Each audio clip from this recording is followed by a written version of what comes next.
मला. नमस्कार, जनसेवा आयुर्वेदामध्ये आपलं स्वागत आहे. आजार कोणताही असू द्या, एक वेळ जरूर भेटा.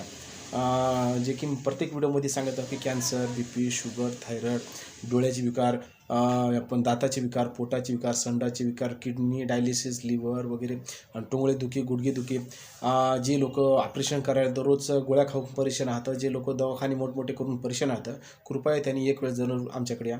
सर जे की माजी सैनिक आहेत त्यांनी पहिले आमच्याकडे दाढीसाठी आले होते आणि त्यांच्या दाढीचं चांगलं झालं. आणि त्याच्यानंतर सरांचे जे डोळ्यासाठी ऑपरेशन करायला काय सांगले होते म्हणून, तर त्याच्यामुळे त्याला म्हणलं एक वेळ भरोसा करा आणि तुमचा डोळ्याच्या वेळात एक वेळेस पहा 15 दिवसाचं ट्रीटमेंट घेऊन, आणि त्याच्यामध्ये काय सुधारणा झाली काय नाही हे आता त्यांच्याकडून आपण प्रतिक्रिया घेणार आहोत. हे घ्या सर, हे घ्या हातामध्ये घ्या. हां सर, नमस्कार. हां सर. मी अगोदर दाढीसाठी आलो होतो, तर मला दाढीचा चांगला अनुभव आला आणि माझी दाढ रुकल्या गेली, काढायची जरूरत पडली नाही. आणि दुसरी गोष्ट म्हणजे मी डोळ्याचं मला डॉक्टरने ऑपरेशन सांगितलं होतं, ते ऑपरेशन करायची जरूरत नाही म्हटलं. यांच्या भरोश्यावर मी याच्याकडून 15 दिवसाची औषधी दिली आणि मला बराचसा खूप अनुभव आलेला आहे. त्याकरता मी सर्व जनतेला आवाहन करतो की एकदा यांच्या शिबिराला, जनसेवा केंद्र आयुर्वेदिक केंद्र आहे, त्यांना भेट द्यावं एवढीच माझी इच्छा आहे. पण सर आता ते तुमचा जे डोळा होता, आता तुम्ही म्हणले एक डोळा माझा ऑपरेशन केलेला आहे, त्याला तुम्हाला असं वाटलं की त्याला काही परिणाम होईल का किंवा समस्या येईल का, असं तुमचा प्रश्न होता. सर त्याला काही समस्या वगैरे आली का?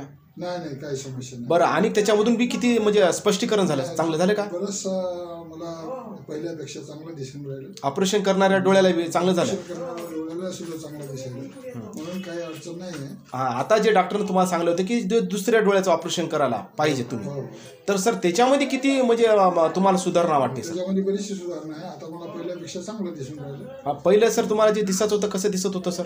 फिक्कं दिसायचं, एकदम फिक्कं दिसायचं. हां, तर आता थोडं त्याच्यापेक्षा चांगलं दिसायला, चांगलं दिसा सर. आणि एक म्हणजे तुम्हाला 50% आपण असा अंदाज आकडेवारीनुसार घेऊ, 50% चांगले दिसाल की 70% की 80%? 50% म्हणण्यापेक्षा 40% चांगलं आहे. 30% चांगले, म्हणजे जे पहिले तुम्हाला 10% दिसत होतं समजा, आता त्याच्यामध्ये 30% तुम्हाला दिसाल, आहे की नाही? हो. हां, ठीक आहे सर. आपलं कसं आहे, ठीक आहे. आणि जर तुमचं ट्रीटमेंट चालूच आहे ना सर, आणि आता ते तुमचं जे पडद्यामधला जे आहे समजा, तुमचं ते पीक हे निघालं, काय म्हणते तुम्ही, पीप निघत आहे ना, म्हणजे जे पडदा आहे सर, ते पडदा आहे की नाही साफ करत आहे मधातून, कारण हे आपलं औषध आहे, मधातूनच आपण साफ करायला औषध. त्याच्यामुळे जे पडदा जे तुमच्या डोळ्यावर जे साचलेलं आहे, ते पडदा मधातूनच ते तोडण्याचं काम ते गोळी करत राहते, आणि त्याच्या तशाच प्रकारे ते चांगलं उतरते. जर आता हे 15 दिवस झाले, 15 आणि ते 10 दिवसच दिले होते आणि दुसऱ्या 10 दिवस गोळ्या, म्हणजे 20 दिवस झाले माझ्याकडल्या गोळ्या.